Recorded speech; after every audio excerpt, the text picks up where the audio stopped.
नमस्कार दोस्तों, मैं अजीत कुमार। आज की जो सच्ची घटना एक दिल दहला देने वाली घटना है। यह घटना गुजरात राज्य के अहमदाबाद जिले की है। कहानी की शुरुआत होती है भुजेड़ी नामक छोटे से गांव से, जहां रहा करता था एक साधारण सा मजदूर राजवीर सिंह। राजवीर अपनी मेहनत मजदूरी से हर दिन 12 से 13 हजार रुपया कमाकर अपने छोटे से परिवार का गुजारी करता था।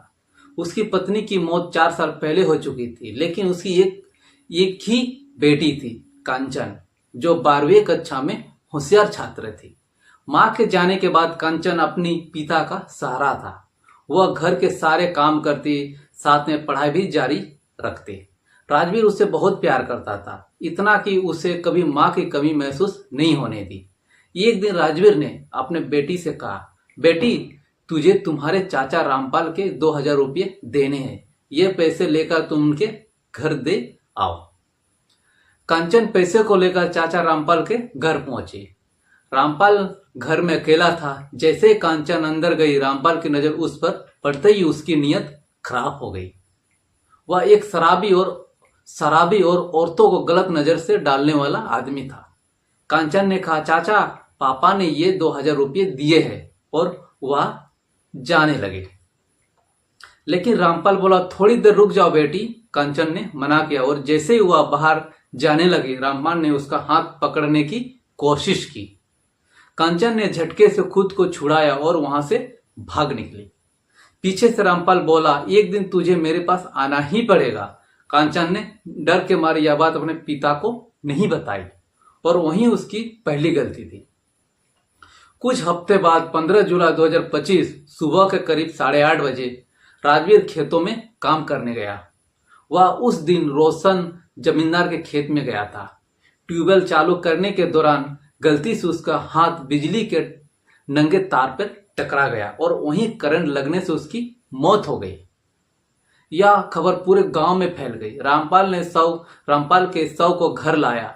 कांचन अपने पिता की लाश देखकर फूट फूट कर रोने लगी। अब वह पूरी तरह से अकेली रह गई थी। करीब 1 महीने बाद 16 अगस्त 2025 गांव के लोग रामपाल ने कहने लगे, कांचन अकेली लड़की है, तू इसे अपने घर पर रख ले, वरना बदनामी तेरे घर की ही होगी। रामपाल को तो मानो मौका मिल गया। वह कांचन के पास गया और बोला, बेटी, हमारे साथ हमारे घर चलो। कांचन ने साफ मना कर दिया, क्योंकि वह उसके अगली जो स्वभाव को पहले से जानती थी। तभी उसका बेटा नीरज आया और बोला, बहन, लोग बातें कर रहे हैं, चलो हमारे साथ। बहुत दबाव के बाद कांचन मानी और रामपाल ने उसे अपने घर ले आया। वह नीरज एक ही कमरे में पढ़ाई करते, स्कूल जाते और सामान्य जीवन जीने की कोशिश कर रहे थे।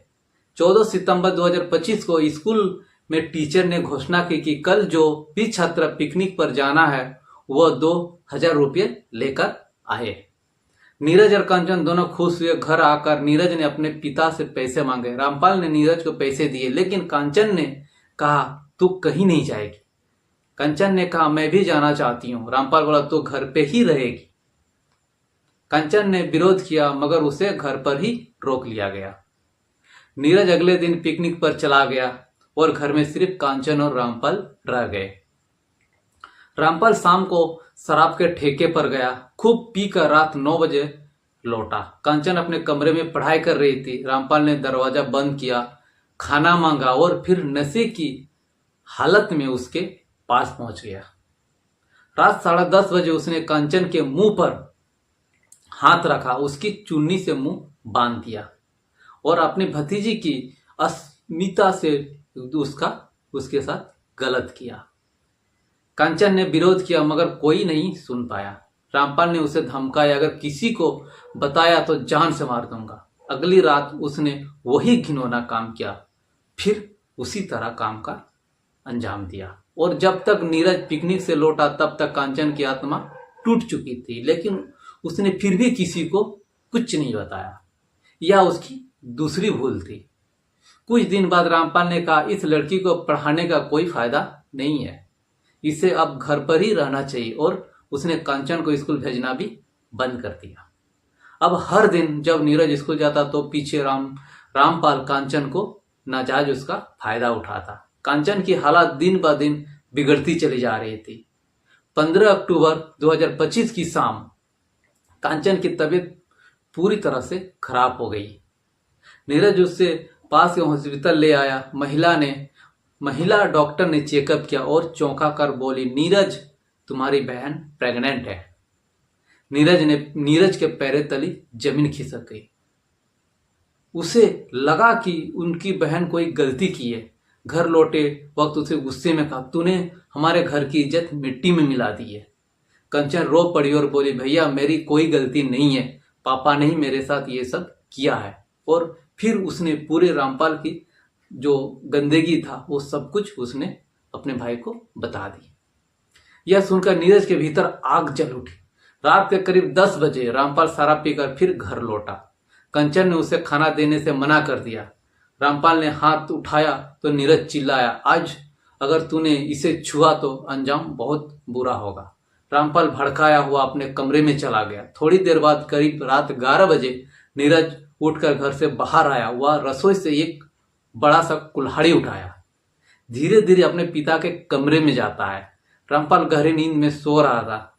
नीरज ने बिना कुछ सोचे समझे अपने पिता की छाती पर और गर्दन पर जोरदार से वार कर दिया। कमरा खून से लाल हो गया। रामपाल वहीं पर दम तोड़ देता है। पड़ोसियों ने चीखें सुनी, भागकर अंदर आए, मगर तब तक सब खत्म हो चुका था। नीरज के हाथ में कुल्हाड़ी थी, आंखों में आंसू और गुस्सा दोनों था। पुलिस रात के करीब 12:30 बजे पहुंची। लाश को पोस्टमार्टम के लिए भेजा गया और नीरज को हिरासत में ले लिया। पूछताछ के दौरान नीरज ने पूरी घटना, पिता की जो दरिंदगी, बहन की चुप्पी और अपने प्रतिशोध की कहानी सब कुछ बता दिया। पुलिस अफसर भी हैरान रह गए। उन्होंने कहा, नीरज ने काम तो सही किया लेकिन कानून से बाहर जाकर किया। उसके खिलाफ चार्जशीट दर्ज कर ली गई। अब अदालत तय करेगी कि नीरज को सजा मिलेगी या फिर नहीं। दोस्तों, यह कहानी सिर्फ एक घटना नहीं, एक चेतावनी है। अगर कांचन ने पहली बार ही अपने पिता या किसी भरोसेमंद व्यक्ति को सब कुछ बता दिया होता तो शायद उसके पिता जिंदा होते और नीरज को हत्यारा नहीं बनना पड़ता। इस कहानी में कोई जीत नहीं है, सिर्फ दर्द ही दर्द है और अपराध और पछतावा है। आपको क्या लगता है, क्या नीरज ने यह सही किया या फिर गलत किया? आप जरूर बताइए कमेंट बॉक्स में। तो मिलते हैं अगली कहानी में, तब तक के लिए जय हिंद, जय भारत।